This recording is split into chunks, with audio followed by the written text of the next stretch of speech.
E a gente continua no programa Utilidade Pública de hoje, trazendo dicas para você escolher a sua cortina, aqui com Samara Silva, que é arquiteta. A gente estava falando no final do bloco anterior da importância de ter um profissional que entenda na hora de escolher a cortina, porque senão o barato vai ser caro.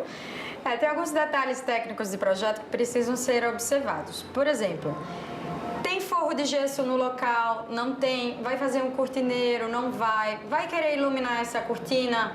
Fazer iluminação embutida na sanca? Ou não vai? A cortina é automatizada ou não?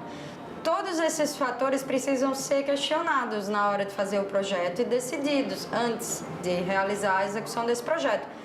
Porque, senão, por exemplo, não tem forro de gesso, mas eu quero uma cortina automatizada, quero colocar uma iluminação por trás. Não é possível, precisa ter pelo menos um cortineiro. Qual a distância desse cortineiro? Depende um pouco do que vai colocar. Aqui a gente tem o exemplo dessa tela solar, uma tela solar automatizada. Exato, essa que está aqui em cima, tá, gente? E que vocês estão vendo a imagem que a gente fez dela descendo, que aí é por controle remoto. Exatamente. Ali elas são automatizadas. Em geral, as automatizadas, elas são mais largas, porque elas comportam uma largura maior do que a manual, porque são mais resistentes na hora de baixar e levantar. É ideal para que tipo de ambiente esse tipo de cortina?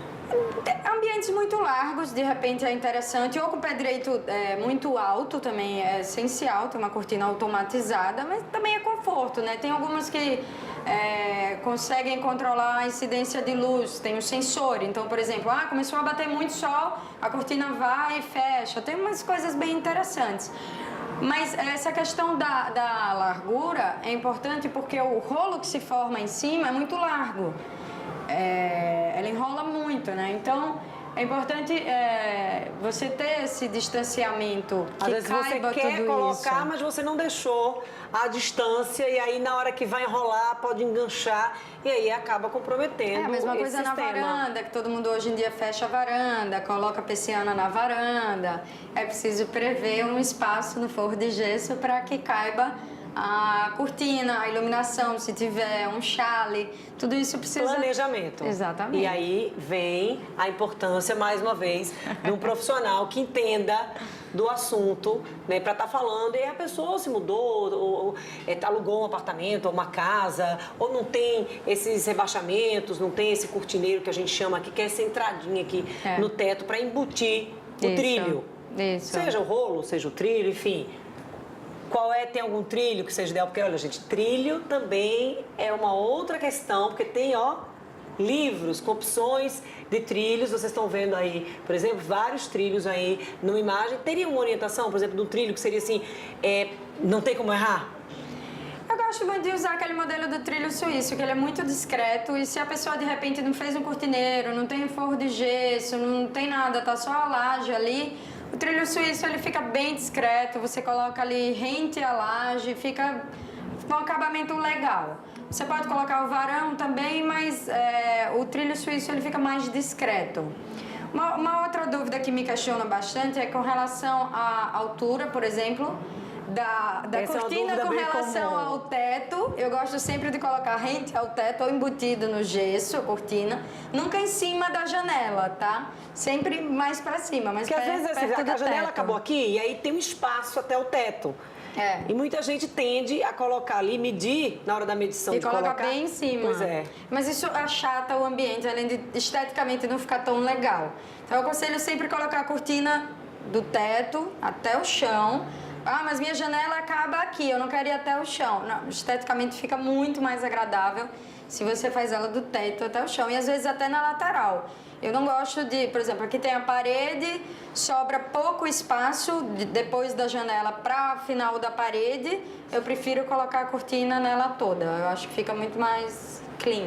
E aquelas pessoas que não querem, por exemplo, vamos dar o exemplo que você trouxe no bloco anterior. Eu vou ter um cachorro em casa e aí cortina comprida fica mais complicada. E aí eu quero deixar a cortina ali, saia curta. Qual a altura, por exemplo, do final da janela que às vezes isso é num quarto, às vezes é num escritório. Qual a distância que você tem que dar, por exemplo, para também conter a luminosidade? Porque às vezes não dá para fazer, acabou a cortina, pronto, acabou a janela, acabou a cortina.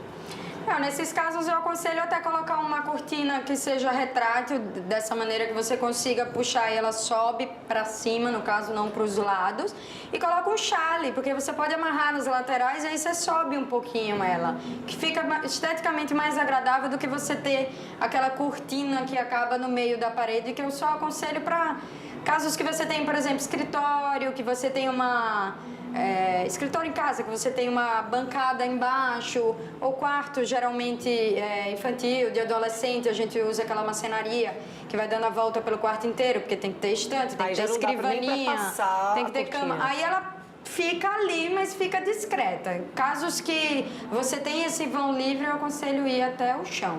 Por mais que seja janela ou porta, eu aconselho ir até o chão. E aí, claro, a gente vai conversando e mais dúvidas vão surgindo. A gente está aqui nessa parede, vocês estão vendo, que tem muita cor, tá? A gente está vendo aqui, são persianas coloridas. Em que situação as pessoas podem utilizar isso? Na minha cabeça, eu acho que são cores muito fortes que podem enjoar muito fácil.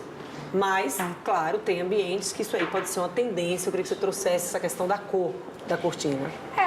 Em geral, cores, é preciso ter muito cuidado para se utilizar no projeto, porque qualquer coisa forte no projeto, você tende a enjoar com o tempo. Então, assim, eu aconselho usar cor, por exemplo, em almofada, objetos de decoração ou um detalhe de um móvel, alguma coisa assim. Essas cortinas, por exemplo, eu aconselho para usar num quarto infantil, numa brinquedoteca, alguma coisa mais extrovertida, mais dinâmica. Eu não usaria, por exemplo, na sala de uma casa. Eu aconselho sempre ir para uma tonalidade mais neutra. Claro que a gente está considerando aí, a gente está falando de uma forma geral.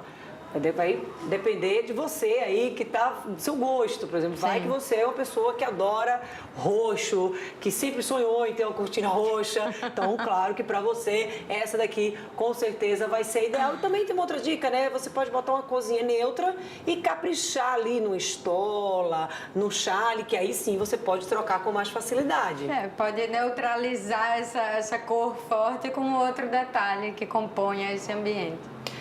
Daqui a pouco a gente vai continuar com o nosso bate-papo, Samara, que a gente volta já depois do intervalo, 2 minutos.